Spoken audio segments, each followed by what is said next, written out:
was known to have been true. Under President Zelensky's leadership, Ukraine is serious about peace, sincere in their efforts to pursue a just and lasting end to this appalling war, unrelenting in their determination to ensure that Ukraine remains democratic, free, strong and prosperous.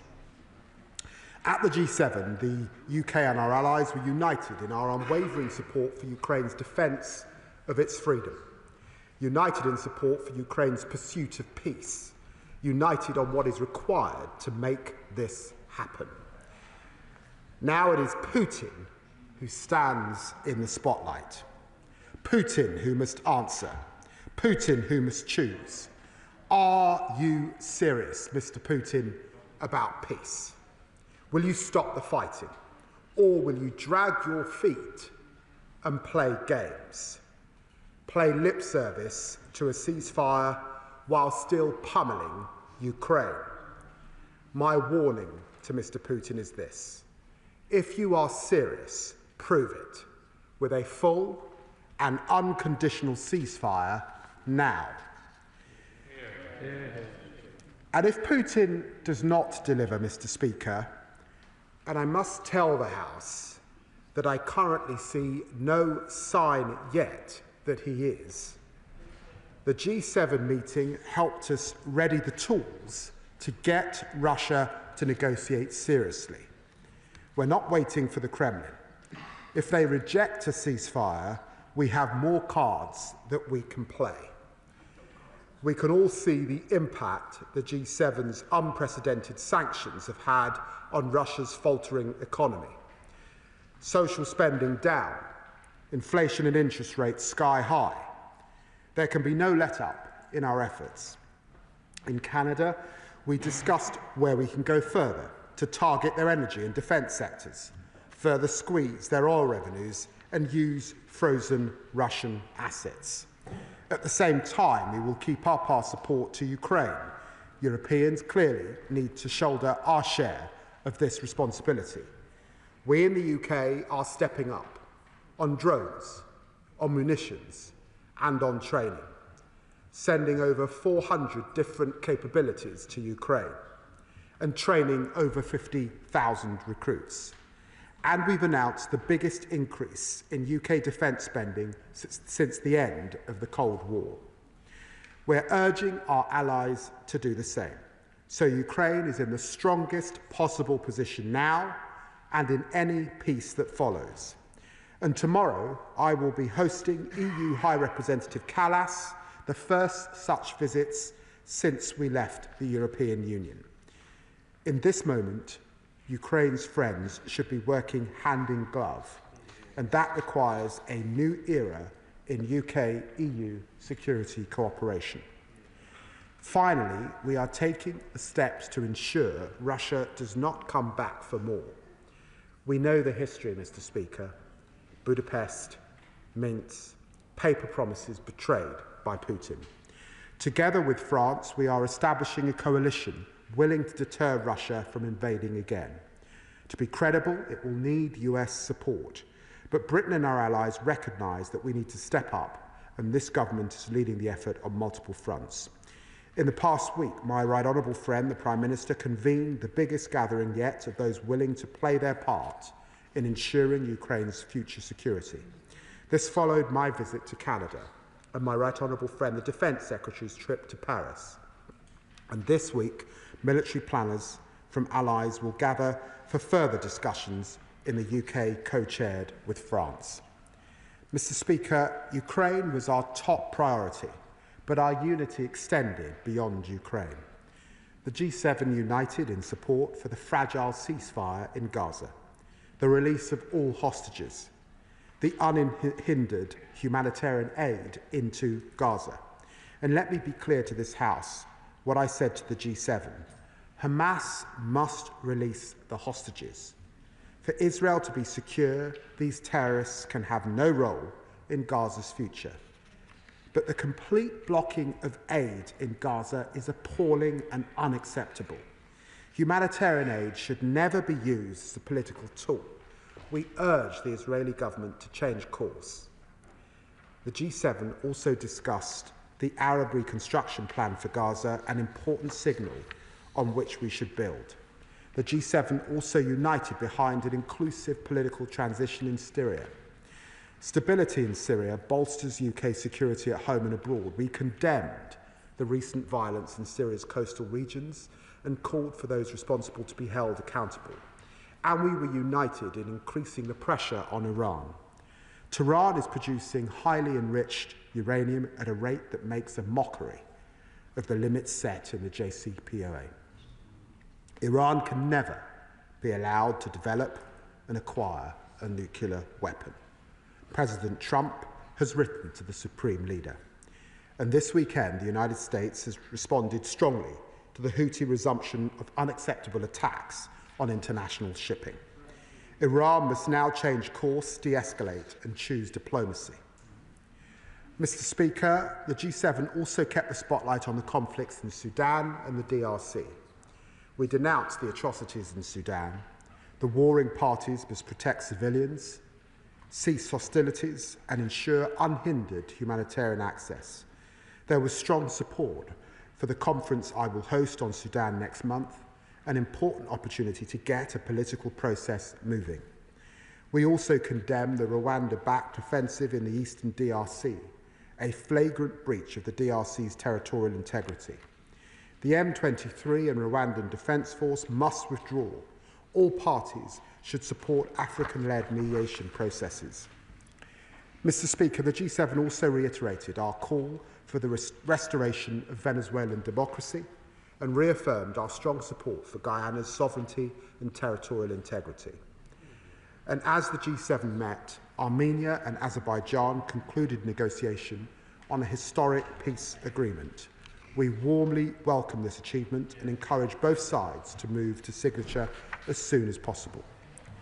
It was a pleasure, Mr. Speaker, to be back in Canada, a proud sovereign nation in which I have family I visited since childhood and with whom we share a long history and a royal family. Their new leader, Prime Minister Carney, is in London today. I'm sure the whole House will congratulate him on his appointment. My fellow G7 ministers and I received a warm welcome to Quebec, home of my good friend, Minister Mélanie Joly.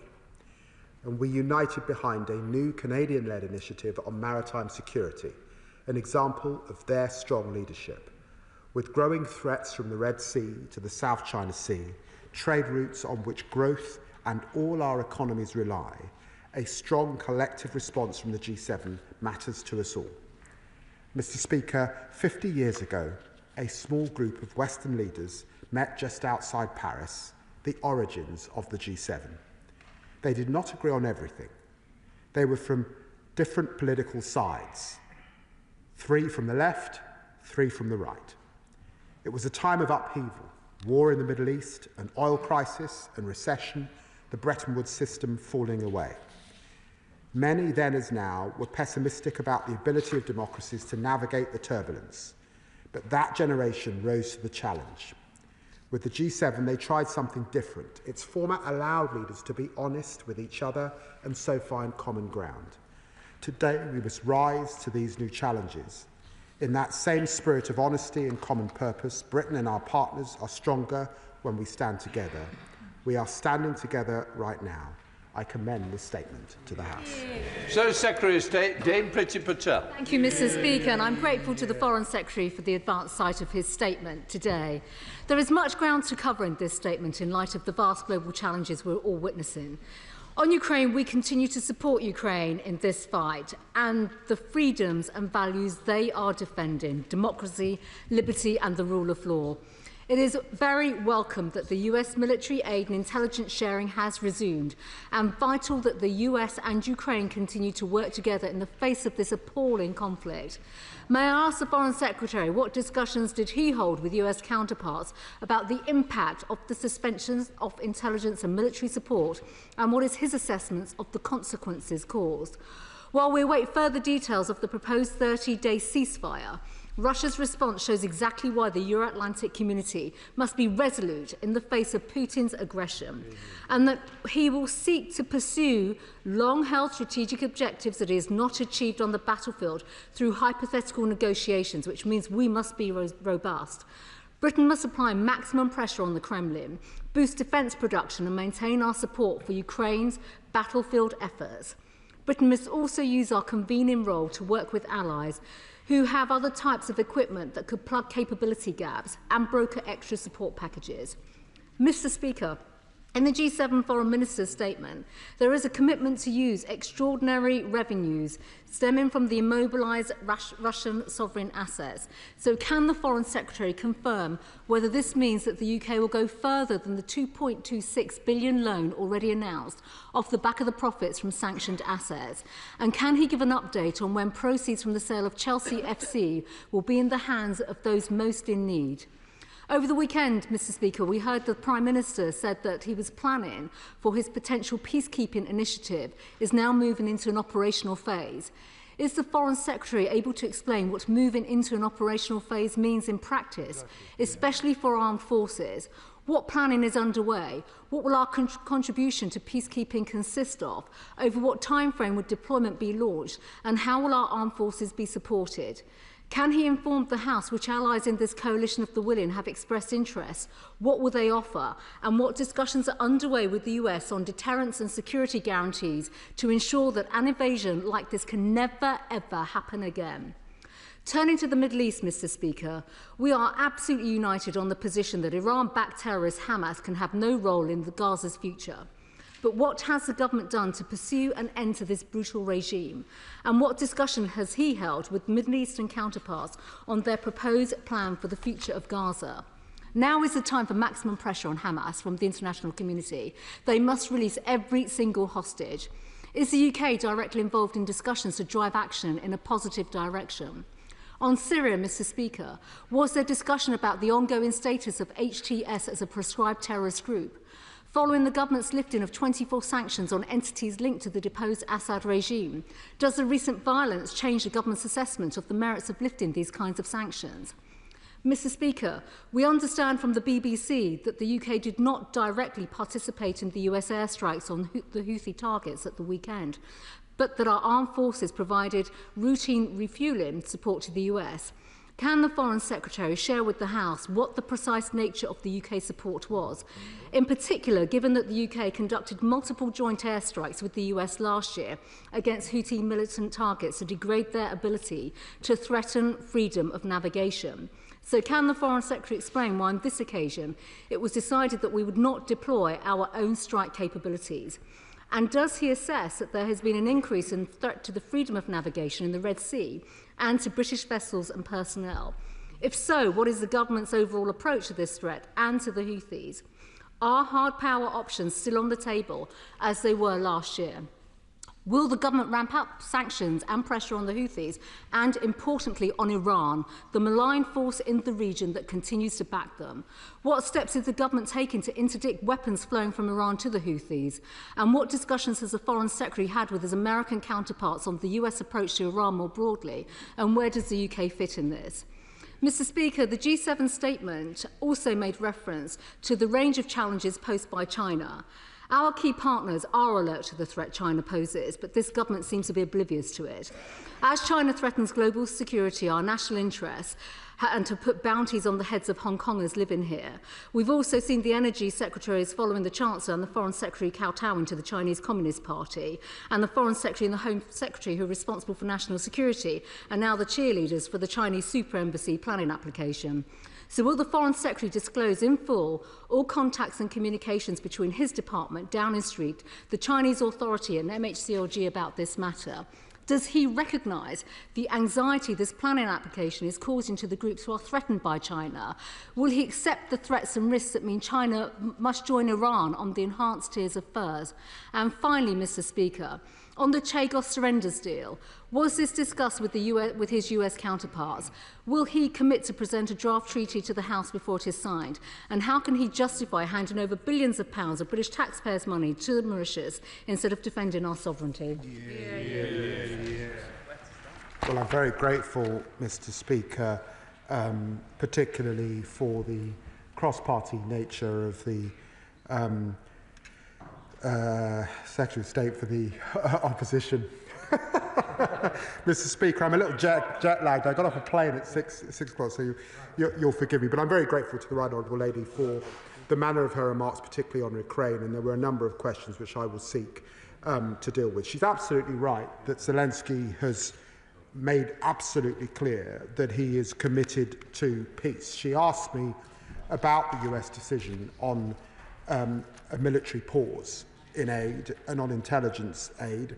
I'm pleased to say that our assessment is that that pause, as she will know, was for a short period, not an extended period, and therefore it has not had a material effect, but we were pleased to see that resume, and we were pleased to see what flowed from Jeddah, which was the United States, European allies, and President Zelensky in Ukraine absolutely square now with the need for that ceasefire, and it is for Putin to unconditionally now accept that ceasefire. The ball is in his court, and I was pleased to be able to discuss these matters with Secretary Rubio over the course of the 3 days at the G7, but also with Vice President Vance yesterday morning at his residence in Washington. She rightly asks about Russian assets. Let me make clear, Russia must pay for the damage it is causing Ukraine. I'm delighted that the first £752 million payment of the UK's £2.26 billion loan to be repaid by the profits has been generated on Russian sanctioned assets so far, but she knows that there is rightfully a discussion about moving from freezing to seizing. It's important that if we were to move in that direction, that there is unanimity amongst the G7, of course, and that there is a way forward within the European Union for those countries that are most exposed, and as she would expect, at pace, we are discussing these very same issues. She also asks about UK troops on the ground. At stake is not only the future of Ukraine, but the collective security of our continent and therefore Britain's direct national interests. And that's why the Prime Minister has said that Europe needs to step up, and the UK is prepared, of course, to consider committing British troops on the ground, but there must be a US backstop. There is a further meeting in London this week to continue to get into the operational detail. The Prime Minister and I are pleased, alongside the Defence Secretary, that the coalition of the willing is growing. It is right that we consider carefully what would be required on the ground, but I know that she will know too that what is very important is the monitoring exercise of what is put in place. And she, like me, no doubt, will have seen the operation that was run by the OSCE. I saw that operation in January, just before the fighting began in February. That would not be adequate this time round, and so rightly and properly we must get into the granular detail of what would be required.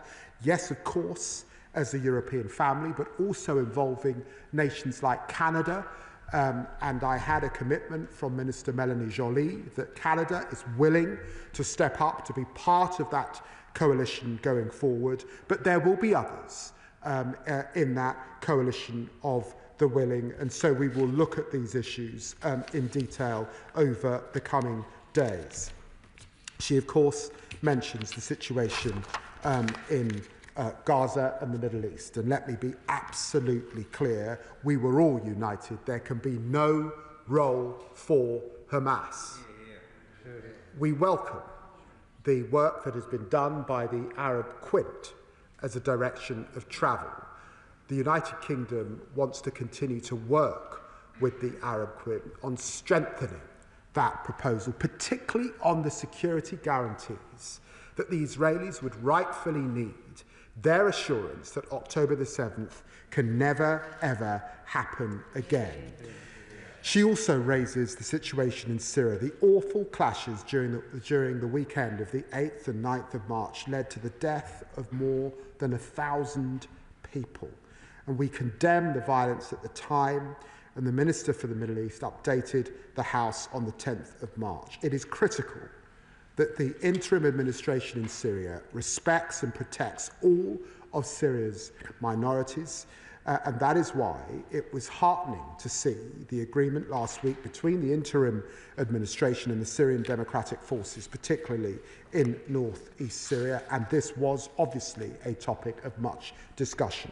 She rightly also mentions the strikes in the US. Now, since the 19th of November 2023, the Houthis have targeted international commercial shipping in the Red Sea and the Gulf of Aden and attacked British and American warship. This cannot go unchecked. It is totally unacceptable, and it must be dealt with.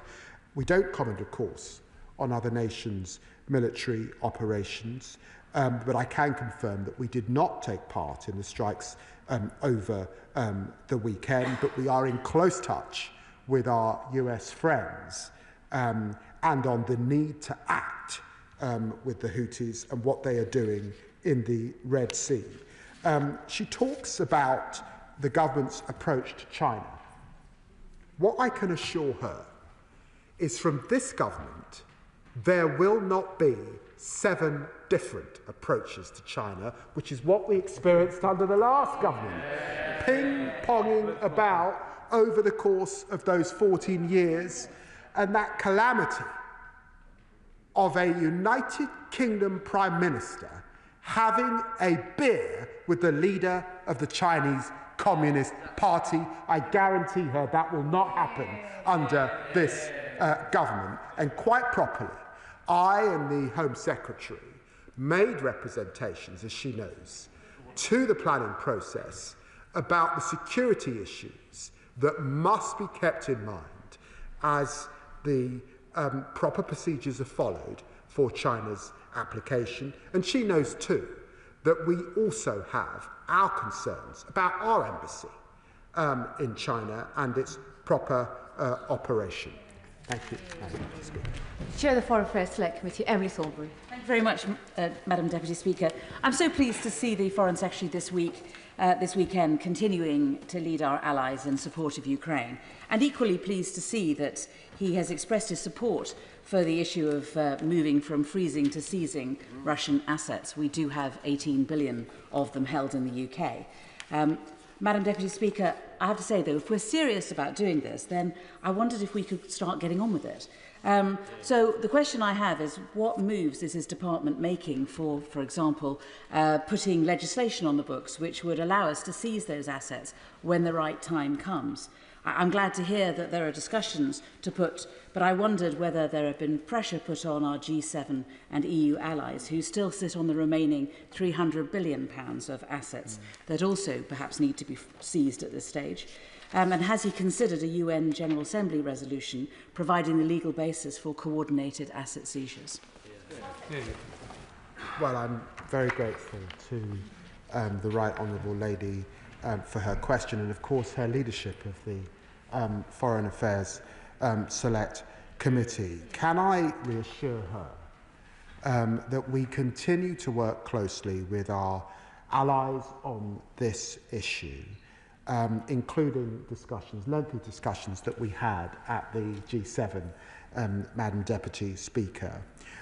But let me also emphasise it is important in this particular area that any way forward is a pooling of that exercise.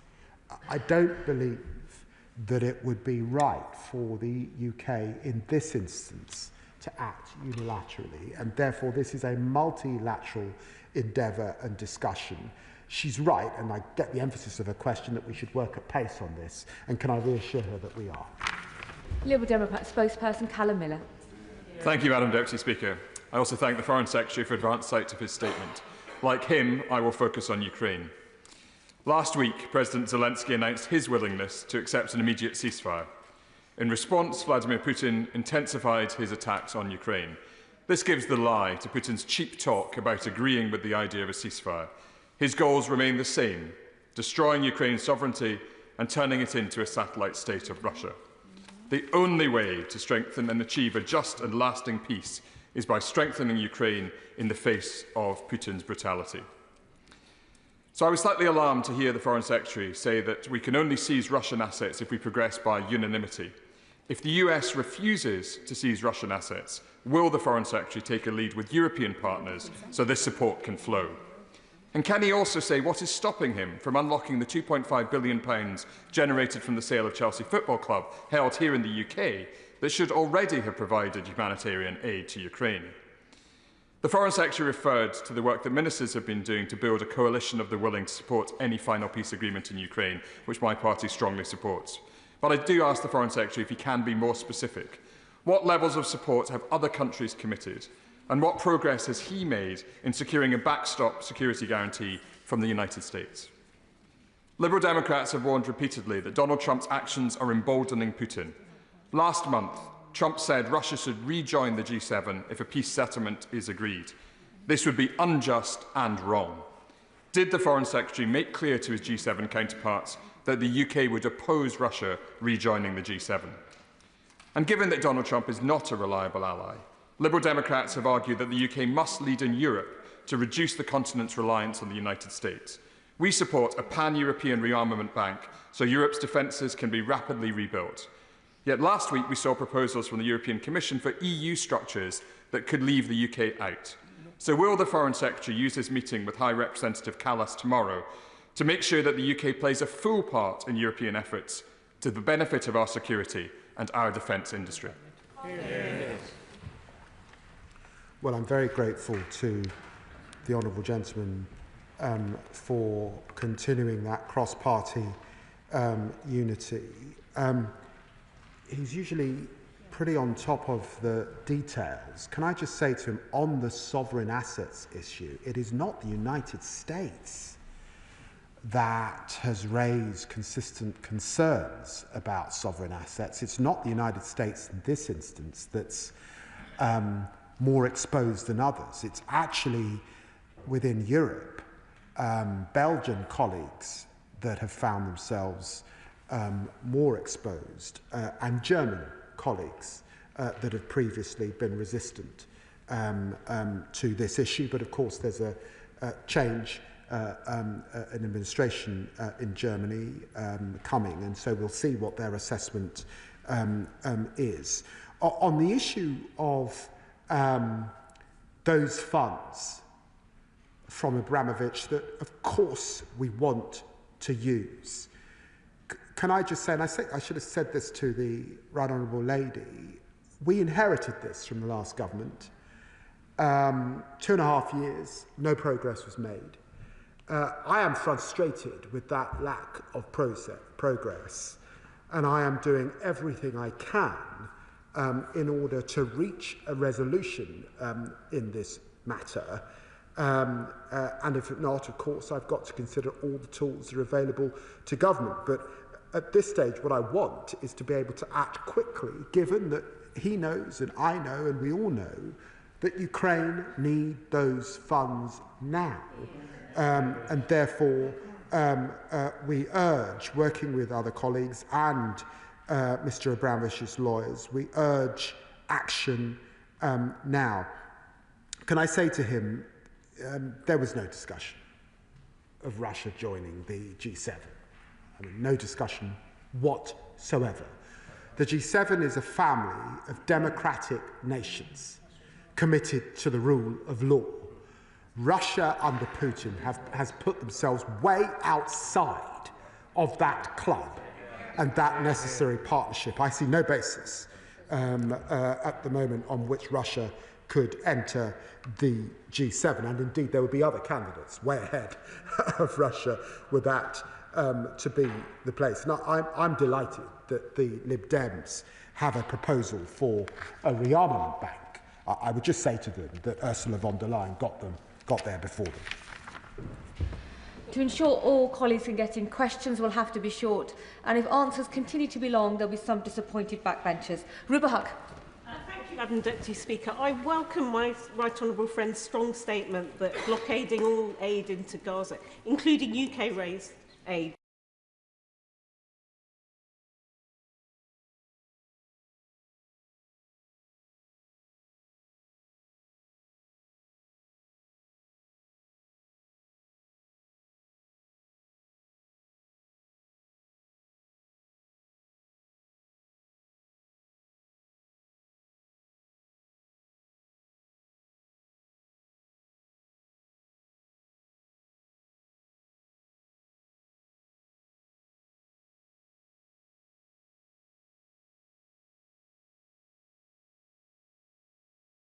unacceptable, hugely alarming and very worrying, and we would urge Israel to get back to the amount of trucks that we were seeing going in, way beyond 600, so that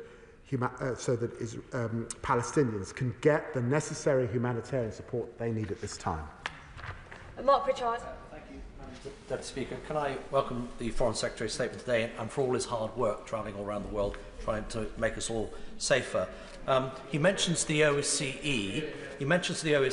Whilst the previous model may not be fit in Ukraine for the future, I hope you recognise the important role of the OSCE will play in future elections in Ukraine, and certainly some new model perhaps alongside a security force. But may I just bring his attention to the joint statement from Canada, where it says the highlights, quote, Iran is the principal source of regional instability, and, quote, some would argue, of course, global instability and insecurity. And in his statement today, he says, quote, Tehran is producing highly enriched uranium at a rate that makes a mockery of the limits set in the JCPOA. So can I ask the Foreign Secretary, if Israel, with or without US support, takes direct action to make the world a safer place and to stop Iran acquiring a nuclear weapon, will the UK government support that action?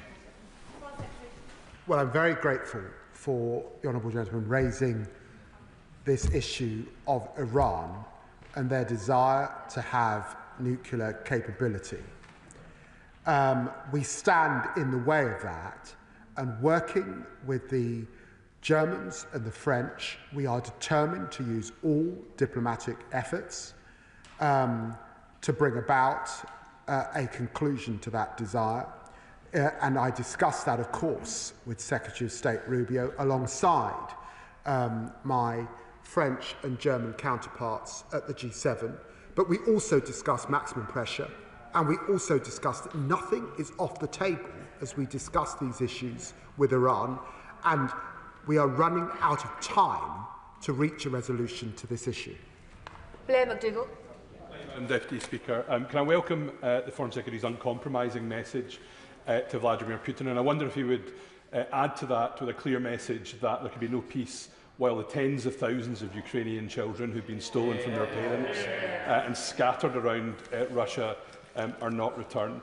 And I wonder if he shares my concern at reports that the Humanitarian Research Lab at Yale University has been defunded by Elon Musk while they were tracking hundreds of those abducted children. And will he work with international allies to make sure that that data is not lost and ensure that it contributes to getting those children back to their anguished families? Well, can I congratulate my honourable friend for his question, for the horrors of what the Russian regime has done to those children, for the manner in which, and he will be pleased, and the whole House will be pleased, that we have, through our ODA budget, supported efforts to retrieve and work alongside those children. I was so pleased to spend time with some of those children on my last visit to Ukraine with Madam Zelensky, but also on the previous visit with the work that is going on. And we keep this issue absolutely in our sight. It cannot be a negotiating tool in any future discussions that we have with Mr. Putin. Sir Gavin Williamson. Thank you, Madam Deputy Speaker. And if I can draw attention to my register of interest, the Secretary of State for Foreign Affairs rightly set out a broad range of challenges that were discussed there very well and very detailed, but one area he touched on was the threat of the Houthis, and of course they're being supported by Al-Shabaab in Somalia, and of course you have the Republic of Somaliland, which is the only democratic country in the area that's valiantly trying to fight these terrorist threats.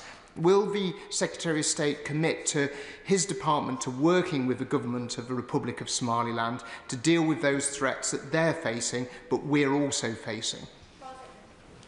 Well, can I reassure the honourable gentleman that this was also raised in discussion with G7 colleagues. He's absolutely right. Al-Shabaab is a deep, deep concern, and the terrorism that emanates from their activities is something that we closely monitor and work with partners on. And yes, of course, I can give him that assurance. Happy St Patrick's Day to you, and happy birthday to my dad, who no doubt's watching. He likes to keep an eye on me, Madam Deputy Speaker. A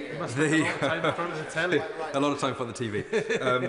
The Secretary of State will know that there are a number of Sudanese British people in Newcastle. I've raised some of their case with him today. They remain devastated by what they see and what their family members are going through on television and in the media, and so I'm thanking him and his team for the support that they've given me in my constituents so far. But in advance of the conference to which he's just referred, can I urge him to engage the AU, the Commonwealth and the Arab League to make sure that the political process to which he referred in his statement is fit for purpose?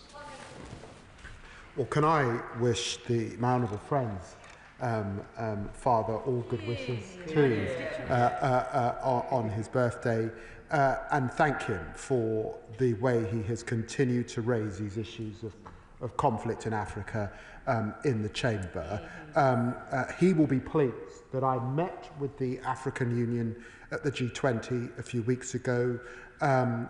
We will work with them for the conference on April the 15th. We expect them to attend alongside other African nations. It's hugely important that we make some breakthrough, not just on the humanitarian side, but on the political side, to bring this conflict to an end. Deputy Speaker, the Foreign Secretary is clearly a busy man, and I understand why we haven't seen him since the Prime Minister announced a 40% cut to the overseas development budget on February the 25th. So can I ask him now, were the consequences of slashing overseas aid discussed at the G7, and how did he explain to them that withdrawing life-saving aid to the poorest people on the planet, thereby making them even more dependent on Russia and China, would in the long run make us all safer and more secure? Well, can I just say to the honourable gentleman that occasionally he's wrong. And very occasionally, Deputy Speaker, the Prime Minister made a statement about defence spending. It was a statement that was applauded right across the European families and certainly in the United States, and it was essential. The following week, the Prime Minister came back and made another statement about leading efforts within Europe, and I was sat right next to him. So I'm just going to say to the honourable gentleman needs to get his eyes tested, Madam Deputy Speaker, because I was on the issue of development aid, which is an important issue. We have not made an ideological decision. We do not want cliff edges, and it's important that the honourable member knows that when one looks at foreign policy, diplomatic efforts, development efforts, and of course hard power, this is a family of tools. He should never forget that the war in Ukraine has cost the African continent $7 billion, and that's right. It's right that we defend in our defences, but it's also right that we continue to spend aid in Ukraine. Baxter.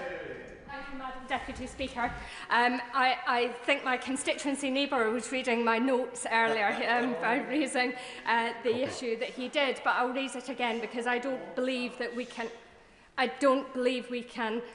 say enough about the 19,546 stolen children from Ukraine, and the Humanitarian Research Lab at Yale University, who have just had their funding cut by the United States, were not only trying to reunite those children with their families, they were also documenting some of the war crimes that are currently taking place. So can my right honourable friend say a little more about how we're going to ensure that work is not lost, and also can he say what we're doing to support families who will be reunited with children who will be so severely traumatised? Yeah. Secretary. Well, I'm grateful to the Honourable Lady. Can I just reassure her that the UK does continue to track Russia's deportation of Ukrainian children, which is a clear violation of international law. I met with Madam Zelensky in Kyiv back in February on this issue. The UK was very pleased to see another group of children returned via Qatari mediation in September 2024. We're consistently raising awareness of child deportations in our comms and across multilateral forum like the OSCE, and of course in ensuring that in any changes we make to development spend, that we are making sure that our commitments to the humanitarian efforts are made to Ukraine. This is an area where she could expect to see the UK continue to fund support. Good Morrison. Deputy Speaker, it's good to hear that the G7 believes that Iran should not be allowed to build a nuclear bomb. It's a statement of the obvious. It's also good to hear that President Trump has sent a strongly worded letter to the Supreme Leader. But does the Foreign Secretary agree with me that the JCPOA was dead in the water the minute President Trump pulled out in 2018? And he talks of what we might now do and that nothing is off the table. Would he confirm that that includes military action? Foreign Secretary. Well, I must let Mr. Trump speak for himself when he says that nothing is off the table in dealing with Iran. But I am pleased that in working alongside the US, they recognise the important role that we, the French and German, play. They recognise that maximum pressure is essential. And we have made clear to the Iranians that that step back and the sanctions that would follow, squeezing the Iranian economy at a time when everyone accepts that Iran is weak, is not what they want to see. So they need to get serious about their nuclear ambitions, and we will work on all tracks. And of course, he will have read, just like I have, that military endeavour is absolutely an option that certainly our Israeli colleagues remind us about on a pretty regular basis. Thank you, Madam Deputy Speaker. May I draw the House's attention to my entry in the Register of Members' Financial Interests and welcome the Foreign Secretary's statement today, and also thank him for his leadership he's shown over the last few weeks, in particular on Ukraine. The Foreign Secretary mentioned discussions he has had with his Canadian counterpart. Following the G7 meeting he attended, is he able to share what further progress he has made in building the much-needed coalition of the willing in order to guarantee Ukraine's security? Foreign Secretary. Well, I'm very grateful to the honourable gentleman. A number of nations are stepping up and coming forward, of course, alongside the United Kingdom and France, and Canada is absolutely one of them. I don't want to give a running commentary because there are further meetings this week, and I think it is right that when we're talking about committing troops particularly, that he will understand that different countries have different requirements in terms of going to their own parliaments, the way that they speak to their own nations about these matters, and so it's right that I leave them to do that and don't make announcements from the dispatch box. Alison Bennett. Thank you, Madam Deputy Speaker. On the 25th of February, the Foreign Secretary told me in this chamber that he was minded to move, and I quote, from freezing to seizing Russian assets, and I note that he's used that phrase again this afternoon. Given the increasingly mercurial nature of our American allies in their support of Ukraine, what progress has been made, and what is the Foreign Secretary's best estimate of when our Ukrainian friends will be able to benefit from those frozen assets? Secretary.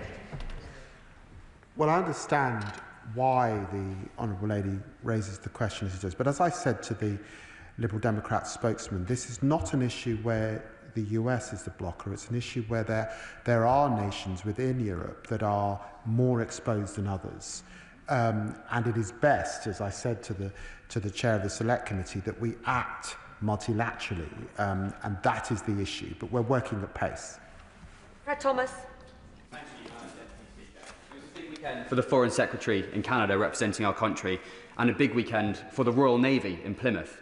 And the Foreign Secretary alluded to increased cooperation with our EU, NATO allies in terms of defence activity. In Plymouth this weekend, the Deputy French Ambassador was down to unveil Ariadne. This is a new capability that the French and British navies now hold, unmanned, uncrewed, completely autonomous, end-to-end, 12-metre long, underwater, mine countermeasure vessels, a remarkable feat of technology. And will he join me in celebrating this feat of cooperation? Foreign Secretary. Well, can I say first to my honourable friend, thank him for his service.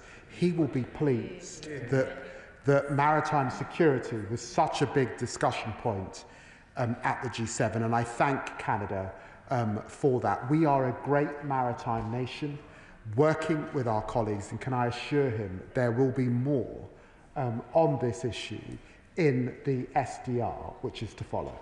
Richard Tice. Thank you, Madam Deputy Speaker. I thank the Foreign Secretary for his statement. It seems to me that Putin views the failure to seize the frozen assets as a sign of Western weakness. And if there are some reluctant countries in this, given that the Prime Minister is rightly leading a coalition of the willing, could the Prime Minister and the government lead a coalition of the willing of those nations who will seize those frozen assets? Well, can I say that it's right and proper, as right across Europe we see a cost of living crisis, that we pool our efforts, but also that respective Treasury departments and finance ministers are satisfied that this would not have a detrimental effect on the global economy. Those are the necessary discussions that are being had. He knows my emphasis, but can I assure him that Europe is more united on these issues than we're currently seeing from reform? Steve Kemp. Thank you, Madam Deputy Speaker. And I'd also like to thank the Foreign Secretary for his statement to the House today. Last week, I hosted a Westminster Hall debate on the International Fund for Israeli-Palestinian Peace.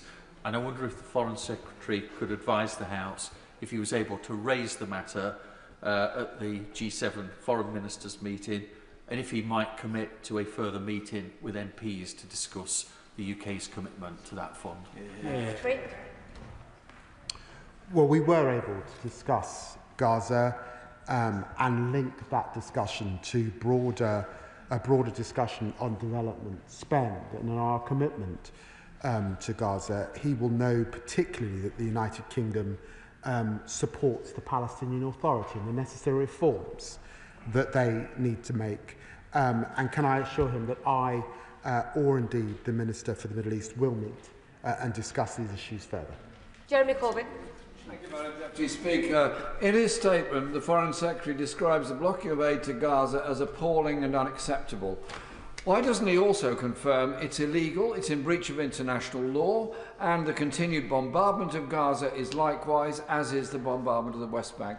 When is the British government going to finally say to Israel, we will no longer supply weapons to you, we will no longer continue security cooperation while you continue to illegally occupy territory and commit international war crimes in both Gaza and the West Bank?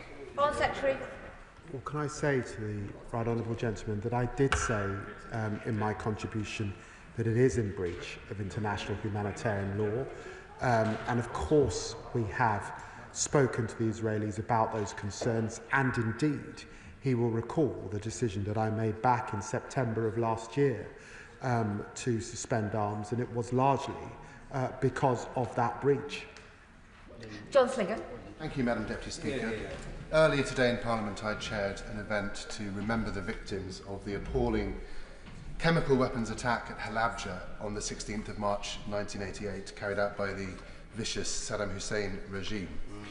They thanked the UK for our help and friendship over the years. So does my right honourable friend agree that this and current crises show the need for a strong UK. And what I mean by a strong UK is strong armed forces, strong diplomacy with our superb diplomats, soft power with the World Service and the British Council, our alliances in Africa, in the Gulf and in Europe, and that these are vital to preserve and protect the international rules-based system that we all rely on. Foreign Secretary. Well, the Honourable Gentleman put his remarks incredibly well. Can I associate myself with the remarks he made about that appalling atrocity and absolutely say crystal clear that the United Kingdom, as a P5 member, it's hugely important that we continue to support our armed services and hard power, but also our soft power, our diplomatic efforts and our development spend. We will still be the 6th biggest development spender in the world. Is hugely, hugely important. Richard Ford. Madam Deputy Speaker, last spring, the UK joined the United States in conducting 5 combined joint naval and airstrikes against the Houthis. This weekend, the US conducted airstrikes without participation from the RAF, except in terms of routine refuelling support. Why the change? What does it signal about British foreign policy? And does he consider that getting US involvement in a backstop in Ukraine is more challenging when the US has to operate alone against the Houthis? Foreign Secretary. Well, the United Kingdom was involved to the extent of supporting US efforts on refuelling. I don't think that it would be right for me to comment on the detail of any military exercise, but can I reassure him that we continue to work very closely with our friends in the United States, and as he would expect, I was briefed on these issues alongside the Prime Minister and others. Final question, Jim Shannon. Thank you, Madam Deputy Speaker. Can I thank very much the Secretary of State for his statement and his very strong words. They're much appreciated. I very much welcome the reaffirmation of support for Ukraine contained within the statement, as well as a continuation of support for a peaceful resolution in Israel and Gaza. However, peace cannot come at the appeasement of Russia or the Hamas terrorist murderers that they are. So how will the Secretary of State ensure that peace will have at its foundation respect rather than threat? And what more can be done in the interim to ensure that children from both sides in Israel and Gaza border and in Ukraine can have the food, the medicine, the clothing and the education while these complex needs are sorted out? Thank you so much. Secretary. Well, I'm sure the whole House is hugely grateful for the humanity that the Honourable Gentleman has shown once again on the issue of children on both sides of this conflict. I think it's horrendous that when one looks at the scenes of those hostages coming out, that amongst those hooded young men with Kalashnikovs were children. This cannot be right or proper. But at the same time, it cannot be right to starve children of the humanitarian aid, the medical supplies that they need at this time, whilst we seek to deal with the problems of Hamas and get those hostages out. I always in my remarks hold up the prospect of a two-state solution as a way through this most complex and difficult of challenges. And I'm very grateful for the way in which the Honourable Gentleman has raised his remarks in the House today. That concludes the G7 statements. I'll give the front benches a few moments to swap over.